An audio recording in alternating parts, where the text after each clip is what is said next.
Bismillahirrahmanirrahim. Assalamualaikum warahmatullahi wabarakatuh.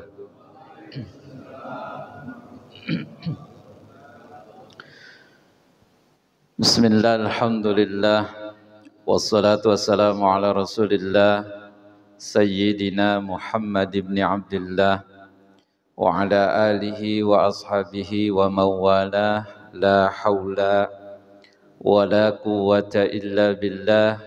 Subhanaka la ilma lana illa ma 'allamtana innaka antal alimul hakim. Amma ba'd. Segala puji milik Allah Subhanahu wa taala. Tidak henti-hentinya mari kita sama-sama terus meningkatkan rasa syukur kita kepada Allah Subhanahu wa taala yang hari ini kita masih dalam keadaan sehat walafiat dan kita masih diberikan kesempatan kembali oleh Allah untuk bisa hadir di masjid yang kita cintai ini dalam rangka kita mengabdikan diri kita kepada Allah Subhanahu wa taala. Telah sama-sama kita laksanakan salat maghrib secara jamaah. Kemudian kita lanjutkan dengan kajian fikih kita pada malam hari ini. Mudah-mudahan kita semua senantiasa diberikan keistiqomahan oleh Allah Subhanahu wa taala. Mari kita sama-sama doakan saudara kita, jamaah kita yang hari ini mereka dalam keadaan sakit. Terus kita doakan mereka semoga diberikan kesembuhan kembali, sehat walafiat seperti sedia kalanya. Dan kita doakan jamaah kita yang tahun ini akan berangkat ibadah haji, semoga diberikan kesehatan, keselamatan, keamanan, kelancaran dalam pelaksanaan ibadah hajinya sehingga pulang menjadi haji yang mabrur dan mabrurah. Bapak Ibu yang dirahmati Allah, pertemuan yang lalu kita membahas mengenai tentang kurban. Dan hari ini kita masih melanjutkan pembahasan kita mengenai tentang bab kurban. Saya akan sampaikan dari kitab Bulughul Maram, bab kurban ini hadis-hadis yang berkenaan dengan kurban. Hadis ini menjelaskan tentang adab-adab dalam menyembelih, ya. Nanti saya bacakan, saya sampaikan beberapa hadis yang masih berkaitan dengan kurban. Saya bacakan hadis dari sahabat Anas bin Malik radhiyallahu an. Anna Nabiya sallallahu alaihi wasallam, bahwa sesungguhnya Nabi sallallahu alaihi wasallam kana yudahi bikabsyaini aqranaini, bahwa sesungguhnya Nabi berkurban dengan 2 ekor kambing, ya. 2 ekor kambing, aqranaini atau diartikan 2 ekor domba. Aqranaini yang bertanduk, jadi hewannya hewan yang bertanduk. Wa yusammi, kemudian dibacakan nama Allah atau asma Allah dengan mengucapkan bismillahirrahmanirrahim. Wa yukabbiru, dan Nabi bertakbir. Wa yad'u rijlahu, kemudian Nabi menyimpan kakinya ala sifahihima, di atas dahi binatang tersebut. Wa fi labtin, dan di dalam lafaz yang lain, zabahahuma, bahwa Nabi menyembelih sendiri hewan kurbannya biyadihi, dengan tangannya. Wa fi labtin, dan di dalam lafaz yang lain, saminaini, 2 ekor kambing atau domba itu dombanya yang gemuk. Jadi dombanya itu yang gemuk. Wali Abi Uwanah, Dan menurut Abi Uwana fi sahihihi, di dalam kitab sahihnya, saminaini, yaitu 2 ekor domba yang harganya itu mahal. Jadi tadi hewan kurbannya itu yang bertanduk, kemudian Nabi sendiri yang menyembelih hewan tersebut. Bahkan ini disunahkan bagi kita, bagi Bapak Ibu yang akan berkurban, kalau punya kemampuan untuk menyembelih sendiri, silahkan sembelih sendiri. Tapi kalau tidak bisa atau tidak ada punya kemampuan, ya udah serahkan kepada yang ahlinya, gitu ya, kepada yang sudah terbiasa. Jadi jangan memaksakan diri, belum ada keahlian, pengalaman belum ada, ilmunya belum ada, nanti ada takut kesalahan, seperti itu. Maka serahkan saja. Tapi kalau memang bisa, punya keahlian, silahkan menyembelih dengan tangan sendiri. Dan ini yang dilakukan oleh Nabi Shallallahu Alaihi Wasallam. Bahkan Nabi sendiri itu menyembelih dengan tangannya sendiri. Dibacakan nama Allah, maka jangan lupa bagi si jagal ini nanti diingatkan, ya, diingatkan dari awal, jangan sampai lupa membaca doa basmalahnya, minimal bismillah gitu ya. Nah, setelah baca bismillah bertakbir, ya, ini yang dilakukan oleh Nabi juga. Wa yada'u rijlahu ala sifahihima, kemudian kaki Nabi disimpan di atas dahi binatang tersebut, atau dan riwayat lain disimpan di leher binatang tersebut. Jadi cara untuk menyembelihnya itu. Kemudian si golok atau pisau yang sudah diasah dengan tajam, kemudian disimpan di leher di hewan kurban tersebut. Jadi caranya itu, misalkan ini kita megang apa? Megang golok ya. Megang golok itu jangan begini, tapi agak begini, ke bawahin. Jadi nanti dari bawah seret gitu. Jangan begini, tapi dari bawah begini, dari lehernya. Nah, dia tarik ke atas. Nah, seperti itu.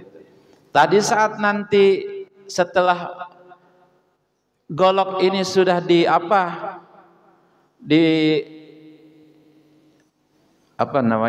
disembelihkan ke leher hewan tersebut, jangan dulu diangkat, lihat dulu, maksudnya tenggorokannya sudah terputus atau belum.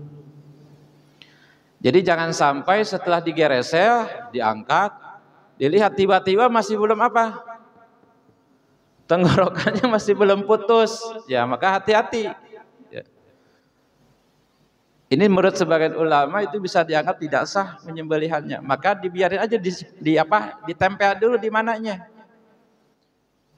di hewannya tersebut. Ya. Jadi dilihat dulu, misalkan setelah digeresel, jangan diangkat begini goloknya, biarin dulu nempel, lihat dulu sudah sudah terputus belum tenggorokannya. Nah, kalau sudah terputus baru silahkan. Nah, seperti itu ya. Kemudian dengan apa? Nabi kurban dengan hewannya itu gemuk. Jadi jangan memilih hewannya yang kurus. Ini mah udah kecil kurus, dagingnya kagak ada. Ya. Bahkan harganya sangat mahal. Ini yang dipilih oleh Nabi. Udah gemuk, kemudian harganya mahal, maka cari yang harganya mahal. Ya. Kalau harga 1 juta, gede atau kecil? Kecil. Harga 2 juta, lumayan lah, gitu ya. Tapi kan kalau dengan harga 4 juta, 5 juta kan besar, ya, besar insya Allah. Maka cari yang hewannya gemuk, yang harganya mahal. Seperti itu. Ini pun yang dilakukan oleh Nabi Shallallahu Alaihi Wasallam. Wa fil abdin li muslimin, dan di dalam lafaz riwayat Imam Muslim, wa yaqulu, kemudian Nabi membaca Bismillahi wallahu akbar. Bismillahi Allahu akbar atau wallahu akbar. Jadi jangan lupa doa bagi si jaga nih ya, diingatkan. Hadis yang selanjutnya, walahu min hadisin Aisyah radhiyallahu anha. Masih dari sahabat Anas bin Malik, dari hadis dari Aisyah, amaro, Nabi memerintahkan bikabshin, untuk membawa hewan kurban, ya, domba, akrona, yang bertanduk, yata'u fi sawadin, yang kakinya itu hitam, wayabruku fi sawadin, dan yang perutnya itu hitam, wayang zuru fi sawadin, dan sekitar matanya pun hitam, warna hitam. Berarti dombanya ya warna hitam ya. Jadi Nabi merintahkan kepada Aisyah untuk membawakan hewan kurbannya, domba, kemudian kakinya warnanya hitam, perutnya warnanya hitam, kemudian sekitar matanya pun warnanya hitam. Fa'utiya bihi, kemudian hewan tersebut didatangkan kepada Nabi, liyudhhiya, untuk disembelih oleh Nabi. Faqala, Nabi berkata laha, kepada itu Aisyah, ya Aisyah, halummi al-mudyata. Jadi kata Nabi, hai Aisyah, tolong ambilkan pisau. Semakala, kemudian Nabi berkata kembali, ishhadhiha, dan tolong asahlah pisau tersebut, bihajarin, dengan batu asahan. Jadi diasah dulu tuh si pisaunya itu ya, ditajamin. Nah ini salah satu daripada adab menyembelih. Jangan sampai pisaunya itu tumpul. Ntar kalau pisau goloknya tumpul, kasihan ke hewannya. Digresek-gresek begini, belum apa? Belum putus-putus atau belum terpotong apanya? Lehernya. Kenapa? Karena tumpulnya itu, makanya ditajamin dulu, hati-hati ya. Jadi ditajamkan dulu, nah, setelah tajam baru ya, supaya tidak menyakiti. Kalau misalkan pisau atau goloknya itu tumpul, nanti menyakiti hewannya, kasihan. Digeresek-geresek, masih belum apa, masih belum putus gitu ya. Masya Allah. Fafa'alat, kemudian Siti Aisyah melaksanakan apa yang diperintahkan oleh Nabi. Summa akhadhaha, kemudian diambilkanlah pisau tersebut kepada Nabi. Wa akhadhuhu, dan Nabi dan Aisyah mengambilkan dan Nabi mengambil kambingnya atau hewan kurbannya, fa'ad ja'ahu. Kemudian setelah itu membaringkan hewan kurban tersebut, summa dzabahahu. Setelah dibaringkan baru disembelih oleh Nabi. Semakola, tah dibaringkannya itu menghadapnya kemana? Jadi dihadapkan ke arah kiblat, membaringkan hewannya itu di atas lambung sebelah kiri. Jadi kepala berarti kemana? Ke selatan ya, kaki ke barat. Misalkan hewan tuh, jadi kepalanya tuh ke sana. Jadi dibaringkan hewan tersebut di atas lambung. Berarti ke sebelah kiri lah ya. Kepala ke sana, kakinya ke sana. Jadi bagi posisi jaganya supaya enak pada saat nyembelihnya itu. Nah, kemudian kakinya, kaki si jagal itu dekapkan ke leher hewan tersebut. Nah, ini pun yang dilakukan oleh Nabi Shallallahu Alaihi Wasallam. Semakola, kemudian Nabi berdoa Bismillahi, dengan menyebut nama Allah. Allahumma taqabbal min ummati, Allahumma taqabbal min Muhammadin wa ali Muhammadin wa min ummati Muhammadin. Nah ini doa ya, doa di saat menyembelih hewan kurban. Nah, ini yang dibaca oleh Nabi.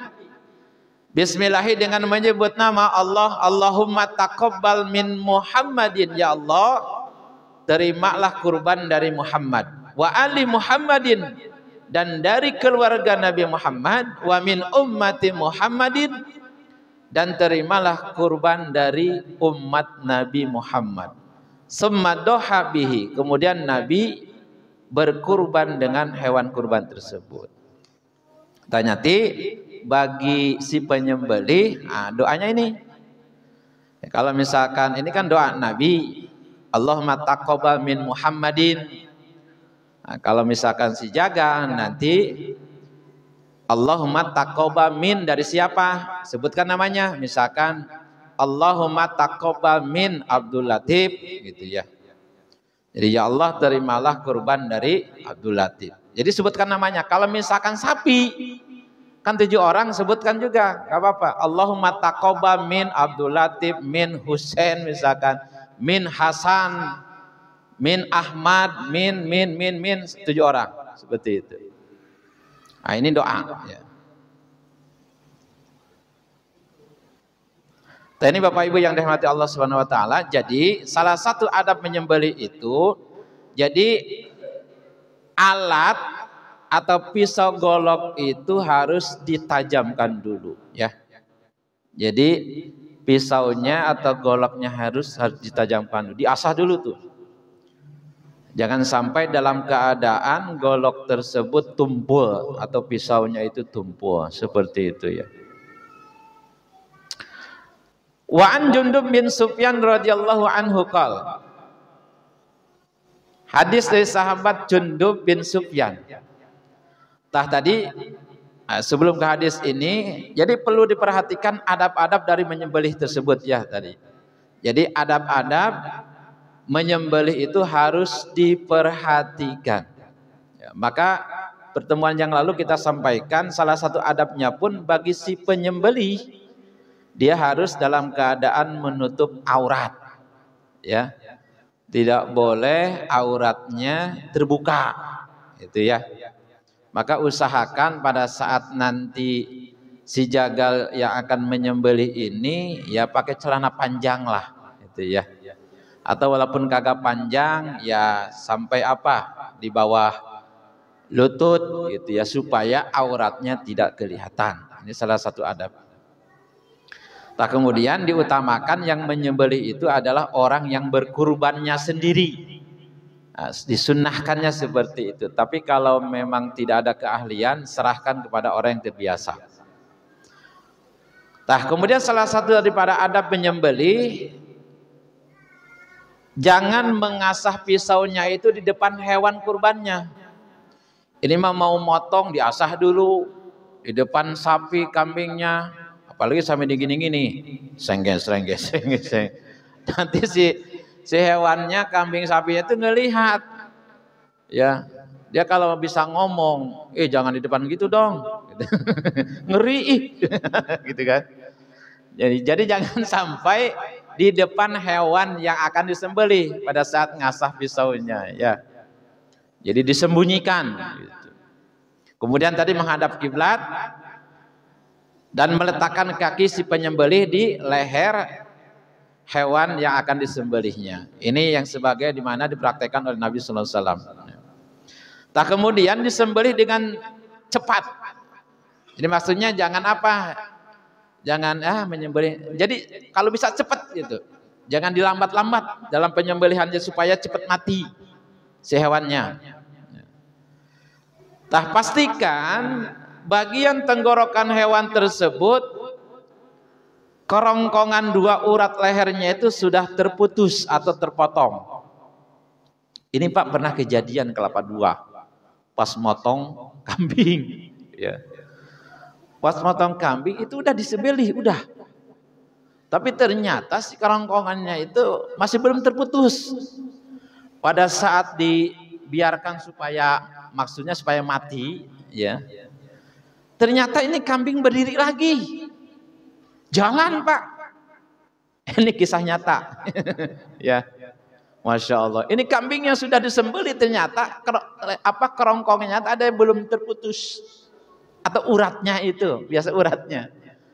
Nah, itu kambing berdiri lagi, bisa lari, masih bisa jalan. Wah. Terus bagaimana tindakan kita seperti itu? Ya udah harus dipotong lagi mau gak mau. Ya kan? Berdiri lagi itu masih bisa jalan itu. Oh, jalan itu. Masya Allah. Akhirnya apa? Ya dipotong lagi. Ya seperti itu makanya lihat dulu gitu. Pada saat menyembelih itu maka posisi tadi goloknya dari bawah ditarik ke atas. Nah, setelah begitu lihat dulu agak ke pinggirin supaya kelihatan sudah terputus atau belum kerongkongannya. Kalau sudah ya udah lepas. Nah, kalau belum diputus lagi. Nah, seperti itu. Yang penting goloknya itu jangan sampai lepas dari leher. Nah, kalau seperti tadi keadaannya darurat seperti itu harus bagaimana? Ya mau gak mau harus dipotong lagi itunya. Misalkan kalau misalkan ada urat yang belum terpotong ya harus disembelih lagi, bismillah lagi. Seperti itu ya. Ini kejadian tahun lalu gitu ya, Masya Allah. Maka jangan sembarangan gitu ya. Memang perlu keahlian tuh di sini ya. Tak kemudian tidak boleh mematahkan leher sebelum hewan itu benar-benar mati. Jadi dibiarkan dulu sampai melepaskan ya napas terakhirnya. Jangan sampai ketika hewan ini masih gerak-gerak, kita patahin lehernya. Jangan. Dia masih hidup. Biarkan dulu, nunggu sampai dia sudah tidak bergerak lagi. Maknanya supaya dia sudah mati seketika pada saat itu ya. Dibiarkan dulu. Kalau memang sudah mati tidak bergerak lagi, baru silahkan dikerjain. Seperti itu ya. Ini salah satu daripada adab menyembelih yang perlu diperhatikan. Seperti itu ya. Apalagi tadi bagi si penyembelih jangan sampai lupa membaca doanya. Kalau lupa baca doa akan jadi bangke gitu ya. Walaupun baru disembelih tanpa dibacakan bismillah, asma Allah, itu hewan kan jadi bangke. Posisi hewan itu jadi bangke, maka tidak boleh apa? Ya dikonsumsi walaupun baru disembelih. Maka perlu diingatkan terus bagi si jaga yang akan menyembelih. Wa an Jundub bin Sufyan radhiyallahu anhu qala, hadis dari sahabat Jundub bin Sufyan radhiyallahu anhu qala, berkata itu sahabat Jundub, syahidul adha. Jadi kata sahabat Jundub, aku ini mengalami sholat hari raya bersama Rasulullah, ma'a Rasulillah sallallahu alaihi wasallam. Jadi sahabat Jundub pernah melaksanakan hari raya dengan Rasulullah. Falamma qada sholatahu, tak setelah selesai sholat bersama sahabat lain atau bersama orang-orang, nazara ila gonamin, Nabi itu melihat seekor hewan kambing qad dzubihat, yang sudah disembelih. Jadi setelah selesai sholat, Nabi melihat ada seekor kambing yang sudah dipotong. Faqala, Nabi berkata, bersabda, man zabaha qabla sholati falyadbah syatan makanaha. Jadi kata Nabi, siapa saja orang yang menyembelih hewan kurbannya sebelum sholat, ya sebelum sholat sunnah Idul Adha, falyadbah, maka dia harus memotong lagi syatan. Jadi memotong hewan kurban lagi itu. Makanaha, sebagai pengganti. Wa man lam yakun, dan barang siapa yang belum zabaha, memotong, falyadbah, maka potonglah atau sembelihlah ala ismillahi, dengan menyebut nama Allah, dengan bismillahirrahmanirrahim. Muttafaqun alaih. Tuh, jadi pernah kejadian di zaman Nabi itu. Jadi ketika Nabi selesai sholat Idul Adha, Nabi melihat seseorang yang dia punya hewan kambing, hewan kurbannya saat itu sudah disembelih gitu. Berarti dia menyembelihnya itu sebelum selesainya pelaksanaan sholat apa? Sholat Idul Adha, atau disembelihnya sebelum pelaksanaan Idul Adhanya, sholat Idul Adhanya. Maka Nabi nyuruh untuk menyembelih lagi kepada orang tersebut sebagai pengganti. Karena orang yang menyembelih hewan kurban sebelum sholat Idul Adha, maka sembelihlah satu lagi, kata Nabi, sebagai penggantinya. Seperti itu ya. Berarti pelaksanaan pemotongan hewan kurban itu dimulai setelah sholat hari raya Idul Adha. Terus sampai kapan berakhirnya? Berakhir sampai tanggal 13 Zulhijjah setelah asar. Jadi kalau setelah asar tanggal 13 Zulhijjah, setelah asar ke sana, itu sudah tidak disyariatkan lagi untuk kurban. Tapi kalau misalkan tanggal 13 setelah zuhur, itu apakah masih dikatakan penyembelihan hewan kurban atau bukan? Masih. Jadi tidak disebutkan penyembelihan hewan kurban itu di saat tanggal 13 bulan Dzulhijjah pada setelah sholat asar, atau pada asar ke sana udah gak disyariatkan lagi untuk apa? Untuk memotong hewan kurban. Seperti itu ya. Dan nanti misalkan Bapak Ibu tanggal 10 itu belum menyembelih, karena misalkan duitnya belum ada. Tiba-tiba tanggal 12 Zulhijjah dapat rezeki, mau kurban, boleh, silakan, masih ya, masih disyariatkan. Pada saat tanggal 12 Zulhijjah dapat rezeki, silahkan belikan apa? Hewan kurban, sembelih gitu. Cuman ya kalau sudah lanjut apa? Sudah apa? Kalau bukan tanggal 10-nya itu kan siarnya itu kayak tidak kelihatan, udah ini lagi ya.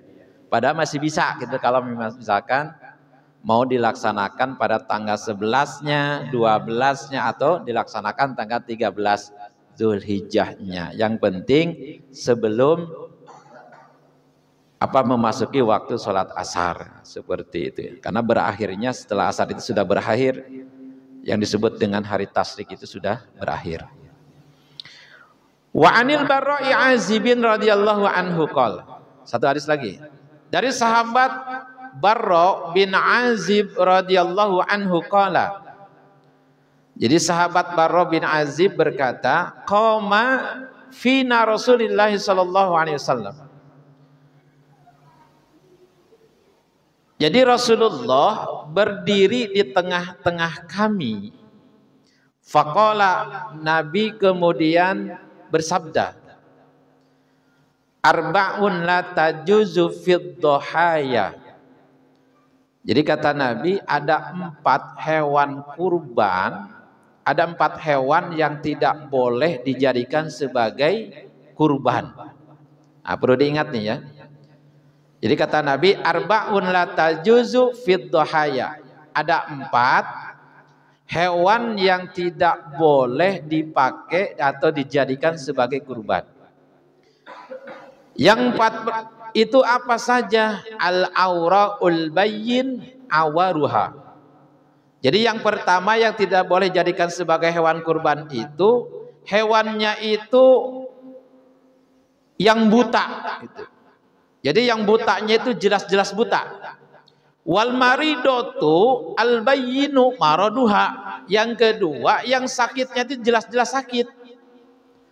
Jadi buta matanya ini tidak boleh dijadikan sebagai apa? Hewan kurban. Kemudian yang sakit. Terus Pak, kalau sakitnya belekan, ketika hewan misalkan sapi atau kambing belekan, itu apakah dia sakit atau apa itu? Kalau belekan itu,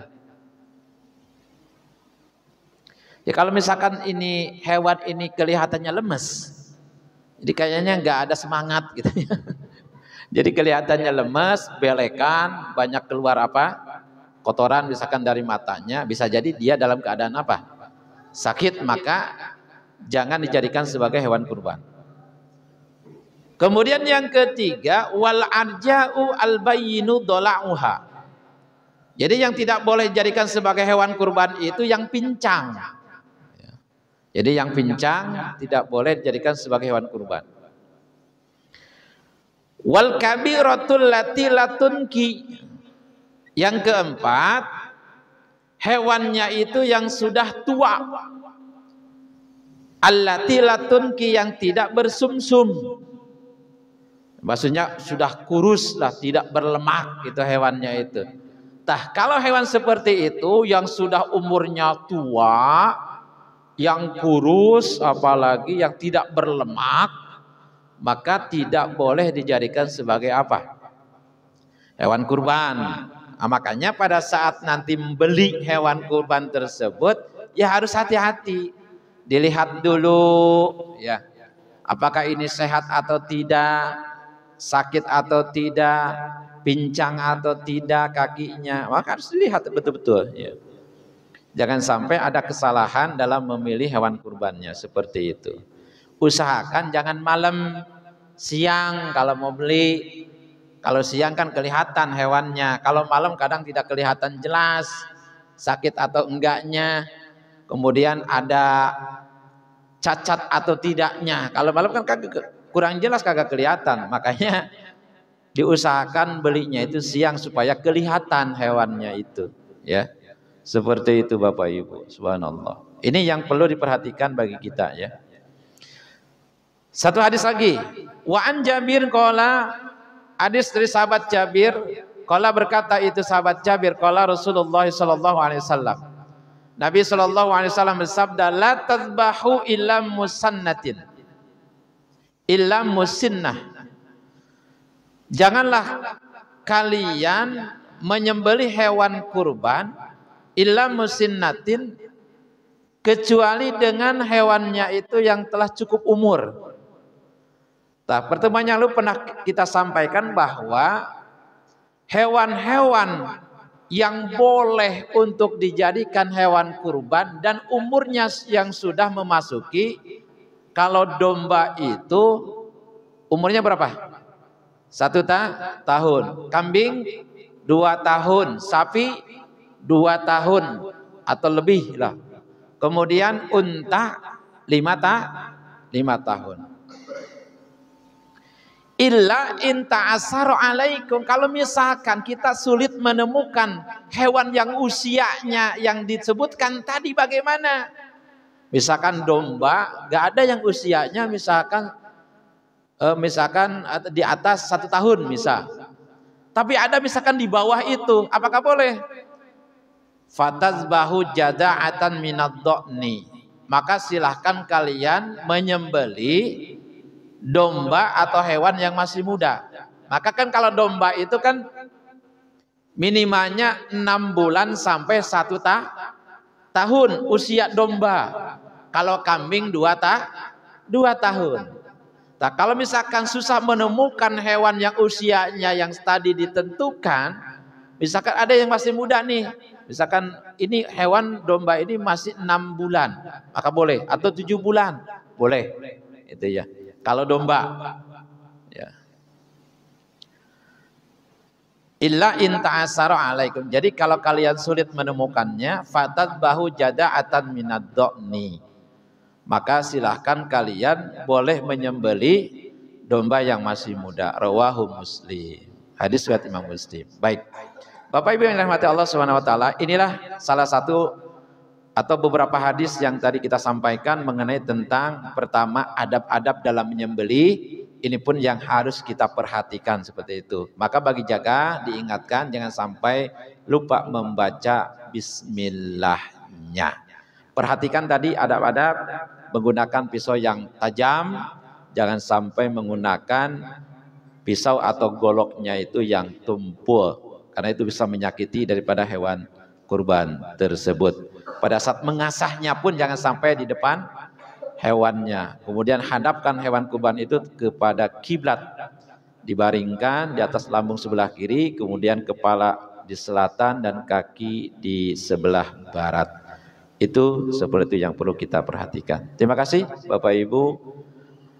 Hadis-hadis yang masih berkaitan dengan kurban, mudah-mudahan kita dengan diingatkan kembali itu menambah wawasan ilmu baru ya, kalau memang kita belum tahu, dan yang sudah tahu justru akan memberikan pemahaman kepada kita semua, sehingga dalam pelaksanaan ibadah kurban ini akan ada terus perbaikan, penyempurnaan kalau memang tahun-tahun yang lalu masih ada kekurangan seperti itu.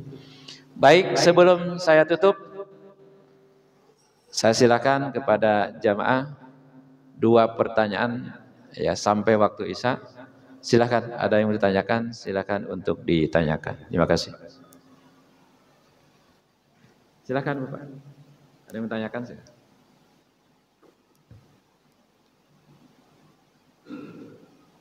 Silakan. Waalaikumsalam warahmatullahi wabarakatuh.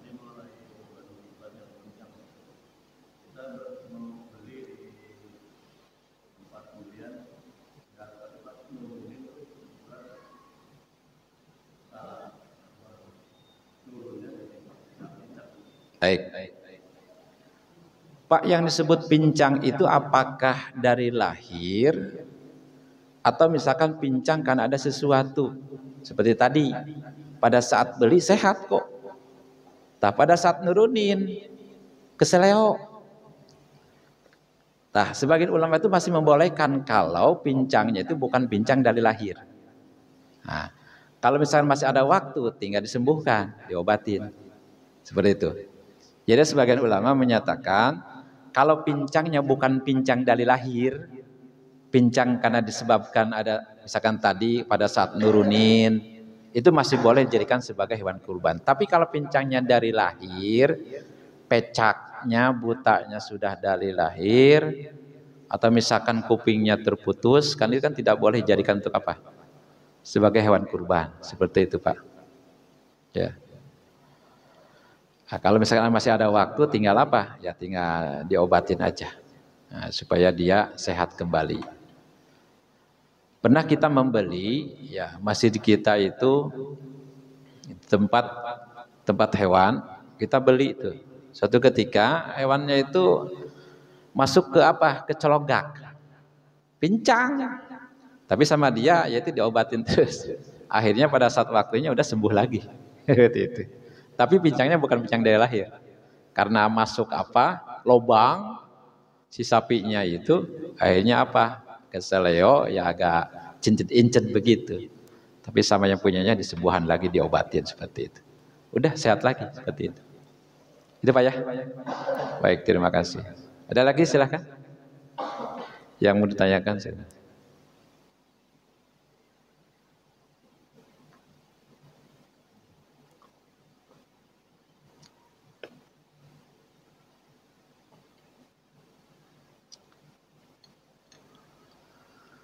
Masih ada? Silakan. Waalaikumsalam warahmatullahi wabarakatuh.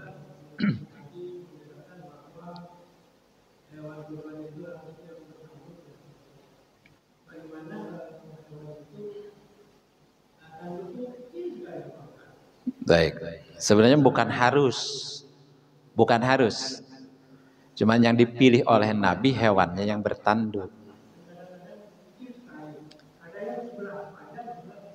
Gak apa-apa, yang penting dia sehat.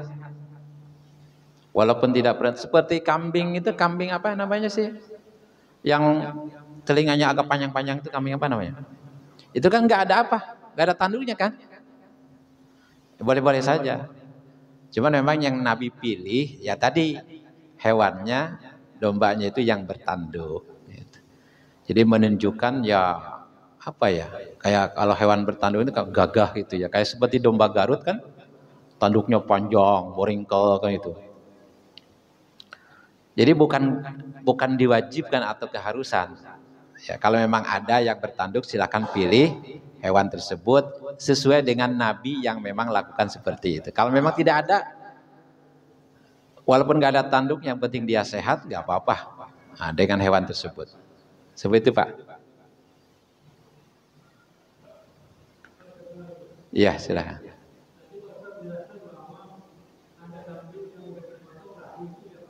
Ya.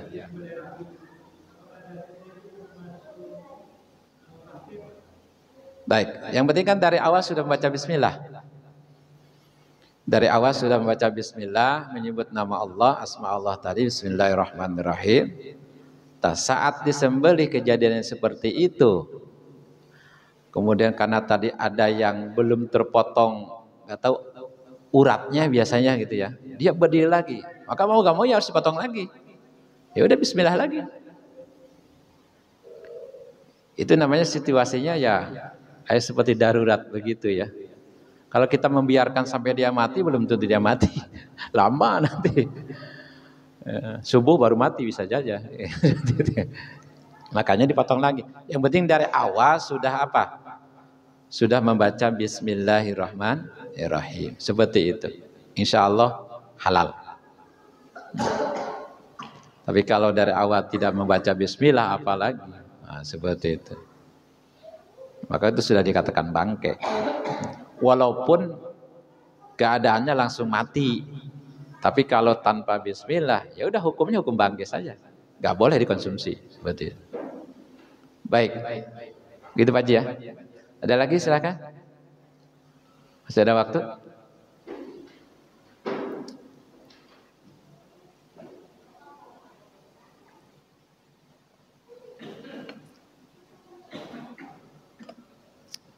Atau sudah paham semua ya?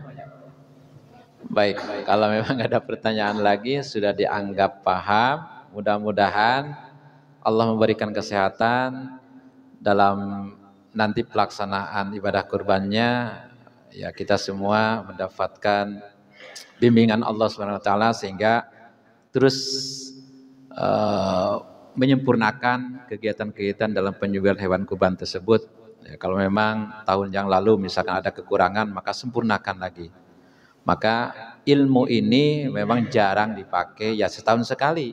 Makanya ya harus kita ingatkan kembali supaya lebih sempurna lagi setiap tahunnya. Baik, terima kasih Bapak Ibu. Demikian yang dapat saya sampaikan, yang benar dari Allah. Kalau memang ada kesalahan dalam penyampaian, mohon maaf. Yang kurang pas dalam penjelasan, semoga dibukakan pintu maaf yang sebesar-besarnya. Terima kasih, kita tutup dengan doa kifaratul majlis. Subhanakallahumma bihamdika asyhadu an la ilaha illa anta astaghfiruka wa atubu ilaik. Wallahul muwaffiq ila aqwamit thoriq. Wassalamualaikum warahmatullahi wabarakatuh.